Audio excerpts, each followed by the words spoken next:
ఇవి 6 పాదులండి. 3 రోజులకు ఒకనాడు వంకాయలు తెగుతున్నాయి. 6 పాదులు. నేను దీనికి మందు కూడా కొట్టట్లేదన్నమాట.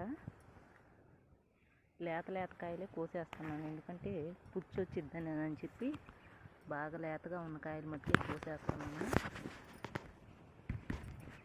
ఇలా పుచ్చు వస్తుంది, పురుగు మందు కొట్టలేదు కదా, అందుకని ఇలా పుచ్చు వస్తుంది. పుచ్చు వచ్చిన కాయలు ఇలా కోసి పారేస్తున్నాను, ఎందుకంటే అన్ని కాయలు ఆగమొకం ఉంటాయి కదా. ఈరోజు అయితే ఇది ఎగినాయండి. ఒక 4 కేజీలు ఉండొచ్చేమో ఇవి.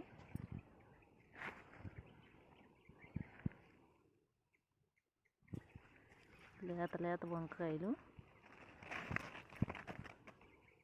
చూడండి, ఎంత తాజాగా ఎంత ఫ్రెష్గా ఉన్నాయి. అసలు చూస్తుంటే పచ్చియే తినబుద్ధి అవుతుంది నాకైతే. ఎంత బాగున్నాయి వంకాయలు. ఇదైనా మన చేతులతో పెంచుకున్న పంట అంటే చాలా అమృతంతో సమానం అన్నమాట. అమృతం కన్నా కూడా మిన్నానేమో మన చేతి పంట. ఎందుకంటే మందులు లేకుండా పెంచితే అది ఇంత తిన్నా కూడా చాలా అద్భుతంగా ఉంటుంది. ఆరోగ్యానికి కూడా చాలా మేలైంది. మనకు మార్కెట్లో దొరికే అయితే ఎక్కువగా మందులు కొడతారు. వంగ తోట అంటేనే మందులతో కూడిన వ్యవసాయం అది. ఎందుకంటే దోమ అస్సలు కాగదు.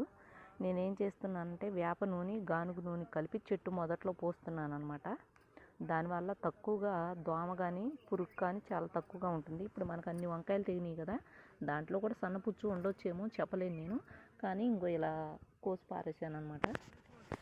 మా వంగకాయలు మీకు నచ్చినట్టయితే ఒక లైక్ కొట్టండి, షేర్ చేయండి, కామెంట్ పెట్టండి. ప్లీజ్ సబ్స్క్రైబ్ చేసుకోండి.